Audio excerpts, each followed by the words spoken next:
오늘은 에스겔서 30장의 말씀을 보도록 하겠습니다. 이 30장의 내용은 29장부터 이어지는 애굽의 심판의 경고의 메시지인데요. 특별히 이 30장에서는 애굽과 동맹을 맺었던 이 열국들의 심판이 동일하게 이루어진다는 내용입니다.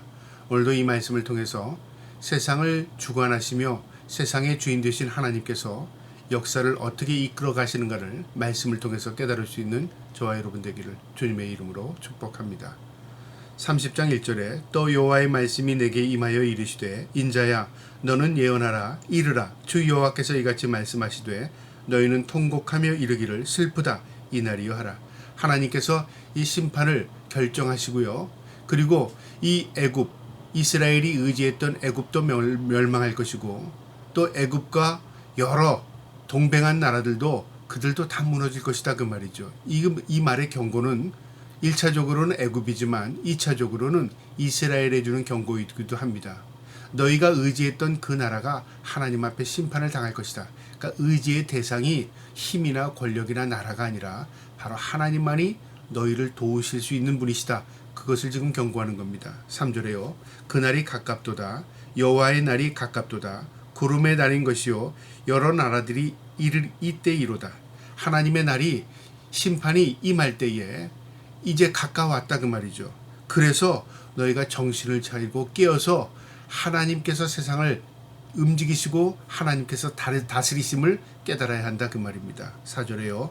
애굽에 칼이 임할 것이라 애굽에서 죽임당한 자들이 엎드러질 때에 구수에 심한 근심이 있을 것이며 애굽의 무리가 잡혀가며 그 터가 헐릴 것이요. 이 애굽이 무너지게 되면 바로 인접국가였던 구수 아프리카의 에티오피아를 의미하는데요. 이 구수도 놀라게 될 것이다 그 말이죠. 왜냐하면 구수의 입장에서는 이 강대국이었던 애굽이 방패 역할을 했습니다. 그런데 애굽이 무너지게 되면 구수는 시간 문제지 무너질 수밖에 없는 그런 상황이 다가온다 그 말이죠. 그래서 구수도 놀라게 될 것이다 그 말이죠. 5절에요. 구수와 붓과 룻과 모든 섞인 백성과 국가 및 동맹한 땅의 백성들이 그들과 함께 칼에 엎드러지리라. 구수가 무너지고 붓이 무너지고 그 다음에 또 룻이 무너지고 그러니까 인접 국가들이 도미노 현상처럼 하나하나 무너지게 될 것이다 그 말이죠. 하나님께서 그것을 경고한 겁니다. 너희가 의지했던 애굽이 무너질 뿐만 아니라 애굽과 동맹을 맺었던 모든 나라들도 하나님의 심판의 손길 아래 있다 그 말입니다. 6절에 여호와께서 이같이 말씀하시느니라 애굽이 붙들어주는 자도 엎드러질 것이요 애굽의 교만한 권세도 낮아질 것이라. 믹돌에서부터 수에네까지 무리가 그 가운데에서 칼에 엎드러지리라. 주 여호와의 말씀이니라. 애굽의 북쪽부터 애굽의 남쪽까지 모두 짓밟히게 될 것이다 그 말이죠. 그들과 동맹을 맺었던 모든 나라도 무너지게 될 것이다 그 말입니다. 7절에 황폐한 나라들 같이 그들도 황폐할 것이며 사막이 된 성읍들 같이 그 성읍도 사막이 될 것이라. 이 당시에 애굽이요 패권 국가였습니다. 이 중동 국가에서 가장 막강한 나라였는데요. 이 신흥 바벨론 국가가 이 융성하면서 이 주변 국가들을 하나하나 침략하게 되는데 이 모든 것들이 하나님의 계획과 섭리 아래 있었다 그 말이죠. 그러니까 이 땅에서 영원한 것이 없음을 우리에게 보여주고요. 그 다음에 아무리 막강한 나라와 동맹을 맺어도 내 나라를 지킬 수 있는 것은요 그 힘이 아니라 그 말이죠. 하나님의 은혜와 국률이 있어야 국가도 번영할 수 있고 국가도 이 안전적으로 살아갈 수 있는 것입니다. 이 이스라엘도 마찬가지였습니다. 애굽을 의지했으나 그 애굽도 너희가 바벨론에 짓밟히는 것처럼 그들도 무너지게 될 것이다. 그걸 분명히 경고했습니다.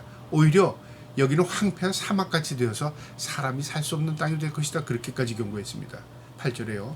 내가 애굽에 불을 일으켜 그 모든 돕는 자를 멸할 때 그들이 나를 여호와인 줄 알리라.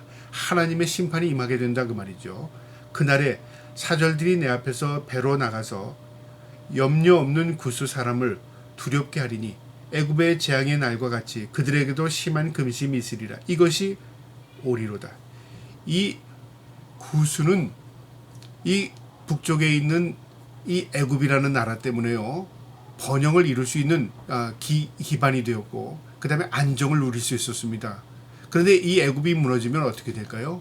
그들의 시간 문제입니다. 풍전등화입니다. 그런데 이 구수가 그것을 망각하고 있었습니다. 그런데 하나님께서 이 애굽을 심판함과 함께 구수도 무너질 것이다 그 말이죠. 그러니까 힘, 권력, 어떤 다른 것 세상적인 것 의지해야 시간 문제라 그 말이죠. 그건 의지의 대상이 아니라 그 말이죠. 그것을 다스리시는 분이 하나님이시다. 그것을 지금 우리에게 경고하는 겁니다. 10절에요. 주 여호와께서 이같이 말씀하셨느니라. 내가 또 바벨론의 느부갓네살 왕의 손으로 애굽의 무리를 끊으리니 그가 여러 나라 가운데서 강포한 자기 군대를 거느리고 와서 그 땅을 멸망시킬 때에 칼을 빼어 애굽을 쳐서 죽임당한 자로 땅에 가득하게 하리라.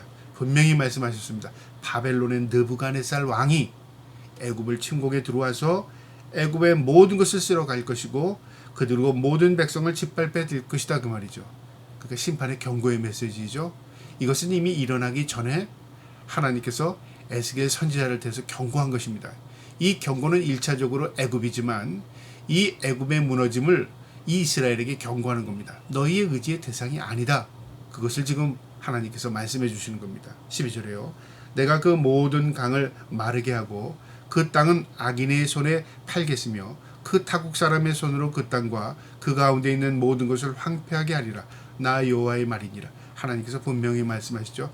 타국의 손에 의해서 너희가 짓밟히게 되겠다. 그러니까 너희가 강한 나라이지만 너희가 생각지도 못한 나라에 의해서 침공당하게 될 것이다. 그리고 너는 멸망당할 것이다. 그 말이죠. 13절에 주 여호와께서 이같이 말씀하시느니라.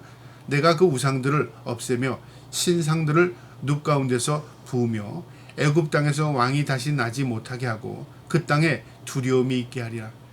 이 애굽의 이 특징은요, 많은 우상들을 섬겼다는 것입니다. 그래서 하늘의 신, 땅의 신, 불의 신, 물의 신 할 정도로 가는 곳마다 지역신이 있었습니다. 여기 누비는 바로 불의 신을 의미하고요.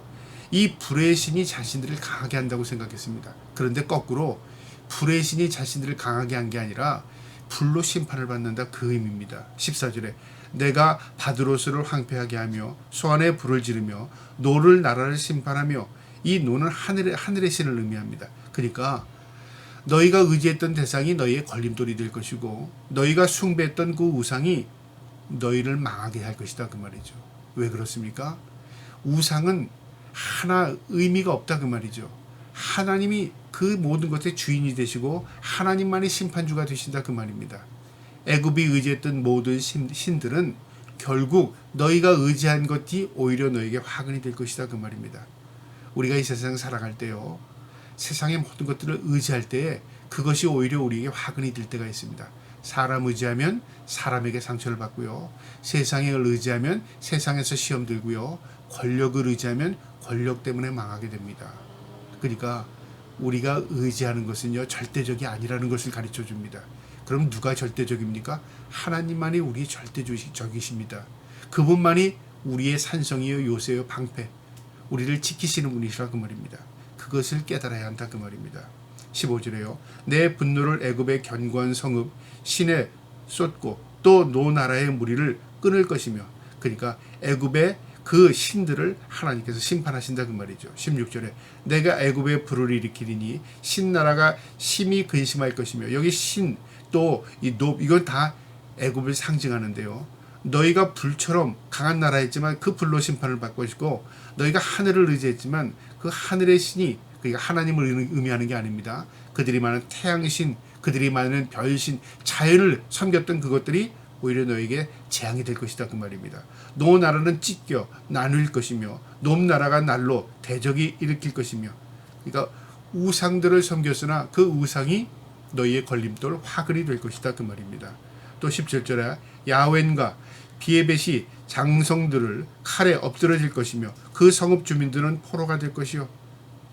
여기 신들이요, 이 야훼는 무슨 신이었냐면요, 이 자연을 섬기는 신이었습니다. 그 다음에 비에셋은 고양이까지 섬겼습니다. 고양이 신을 의미합니다. 그러니까 너희들이 섬겼던 그 많은 신들이 도움이 되는 신이 하나도 없다 그 말이죠. 18절에 내가 애굽의 멍에를 꺾으며 그 교만한 권세를 그 가운데서 그치게 할 때에 드압노에스에서 그 날이 어둡겠고 그 성읍에는 구름이 덮일 것이며 그 딸들은 포로가 될 것이라. 이 드암노헤스는 무엇을 상징하냐면 애굽 왕국, 왕조를 상징합니다. 그러니까 강건하고 막강하고 변함이 없을 것 같은 그 왕조도 결국 무너지게 될 것이다 그 말입니다. 19절에 이같이 내가 애굽을 심판하리니 내가 여호와인 줄 그들이 알리라 하셨다 하라. 하나님께서 에스겔 선지자를 통해서 경고하라 그 말이죠. 1차적으로는 애굽의 경고이지만 또 그 열방의 경고이지만 이것이 궁극적으로 이스라엘 민족이 의지했던 이 애굽도 망하게 될 것이다. 그러니까 절대적으로 하나님의 다른 거 의지하지 말라. 경고의 메시지입니다. 20절에요. 11째 해 첫째 달 7째 날에 여호와의 말씀이 내가 임하여 이르시되 인자야 내가 애굽의 바로 왕의 팔을 꺾었더니 칼을 잡은 힘이 있도록 그것을 아주 싸매지도 못하게 했고 약을 붙여 싸매지도 못하였느니라. 하나님께서 애굽의 왕의 팔을 꺾는다. 무엇을 의미하냐면요. 무너뜨린다 그 말이죠. 그들이 아무리 그것을 회복하려고 싸매고 약을 발라도 효용이 없다 그 말이죠. 그러니까 인간적인 방법을 동원해도 하나님의 심판은 너희가 멈추게 할 수 없다 그 말입니다. 22절에 그러므로 주 여호와께서 이같이 말씀하셨느니라. 내가 애굽의 바로왕을 대적하여 그 두 팔 곧 성한 팔과 이미 꺾인 팔을 꺾어서 칼이 그 손에서 떨어지게 하고 하나님께서 한 팔을 꺾으니까 그게 고장났죠. 한 팔을 이용했더니 그게 또 문제가 생기는 겁니다. 외부에서는 바벨론이라는 생각지도 못한 나라의 침공을 받게 되고요. 내부적으로서는 왕조가 어떻게 되냐면요. 반란이 일어납니다. 그래서 내부적으로 외부적으로 문제가 발생하니까 수습이 되지 않는 겁니다. 여러분 문제가 일어나게 되면 하나로 끝나는 게 아니라 이 문제가 또 다른 문제로 터지고 그리고 생각지도 않은 내부에 문제가 생기고 결국은요 순식간에 무너지게 될 것이다 그 말이죠. 24절에 내가 바벨론 왕의 팔을 견고하게 하고 내 칼을 그 손에 넘겨주어 내가 바로의 팔을 꺾으리니 그가 바로 바벨론 왕 앞에서 고통하기를 죽게 상한 자의 고통하듯 하리라. 죽게 상한 자 그러니까 죽음 당하는처럼 고통을 당하게 될 것이다. 누가요? 바로 바로가 바벨론 왕이 누구로부터요? 하나님께서 힘을 실어준 바벨론의 왕으로부터.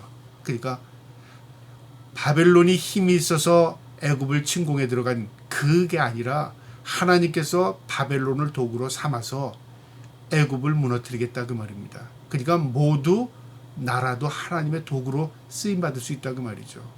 세상의 주인이 하나님이시다. 그걸 지금 우리에게 이야기하는 겁니다. 35절에요. 내가 바벨론 왕의 팔을 들어주고 바로의 팔을 내려뜨릴 것이라. 하나님이 한 팔은 들고 한 팔은 내린다. 그러니까 하나님이 주인이시다 그거죠. 내가 내 칼을 바벨론 왕의 손에 넘기고 그를 들어 애굽 땅에 치게 하리니 내가 여호와인 줄 그들이 알리라. 이 모든 것들이 하나님 말씀대로 하나하나 이루어지니까 나중에 어떻게 되죠? 하나님이 세상의 주인이시구나. 그걸 압니다. 우리는 과거 역사를 통해서요. 이미 성경에 하나님께서 예언했던 말씀들을 우리가 비춰보면요. 하나님이 미리 말씀하시고 그대로 되고 하나님이 미리 경고하시고 또 그대로 되고 그걸 볼 때마다 무엇을 깨닫게 됩니까? 하나님이 세상의 주인이시구나. 그걸 알게 되는 겁니다. 그런데 오늘날요. 일부 또 잘못된 사람들이 이렇게 생각합니다. 아 이것을 후대에 기록했으니까 아니 이거는 역사를 보고 마치 끼워 맞히듯이 기록한 게 아닌가 그렇게 착각하는 거죠. 그러니까 인간적인 생각, 인본주의적인 사고로 이 성경을 보게 되면요. 항상 내가 이해할 만큼만 이해하게 되는 겁니다. 성경을 하나님의 말씀으로 받아들이지 않고요. 내가 이해할 만큼 그리고 이해가 되지 할 때는 내가 그것을 연결고리를 내가 스스로 만들어서 꿰어 맞춥니다. 그게 인본주의 신학입니다. 신앙은요. 절대적인 것입니다. 하나님의 말씀을 그대로 믿는 겁니다. 그리고 그 말씀이 그대로 이루어짐을 우리가 역사를 통해서 보게 되는 것이죠. 그래서 하나님은 세상의 주인이십니다. 마지막 26절에요. 내가 애굽 사람을 나라들 가운데로 흩으며 백성들 가운데로 해치리니 내가 여호와인 줄 그들이라 알리라. 이스라엘 민족을 하나님께서 경고하셨고 그리고 그들을 바벨론의 포로로 잡혀간 것처럼 이 애굽 민족도 하나님 흩어버린답니다. 그 이후에 이 애굽이라는 나라가 그 역사를 다시 회복하지 못합니다. 그리고 헬라 문화가 무너지고 나서요. 그 다음에 알렉산더가 이제 어떻게 하냐면 이 나라를 또 짓밟게 됩니다. 그리고 이 애굽이란 나라의 알렉산더 시대의 문화가 또 펼쳐집니다. 그러니까 역사에서 시들어가는 것이죠. 오늘날 이 애굽이란 나라, 이집트를 의미하는데요. 이 애굽이란 나라가 과거의 찬란한 역사와 비교하면 비교할 수 없습니다. 그런데 이것은 이미 성경적으로 경고한 내용이었습니다. 왜 경고했습니까? 그들이 인본적인 사고를 가지고 우상을 만들었고 우상을 창대케 해서 그 우상을 이 전역에 퍼뜨린 나라입니다. 그것이 결국 그 나라도 망하게 되었고 그 열방, 그 나라를 의지했던 나라도 망하게 되었고 또 그것을 이미 하나님께서 에스겔 선지자를 경고했습니다. 통해서 경고한 것입니다. 우리가 오늘 이 말씀을 마음에 두시고요. 세상의 주인이 하나님이시다. 그거 늘 의식하며 살아갈 수 있는 저와 여러분 되기를 주님의 이름으로 축복합니다. 아멘.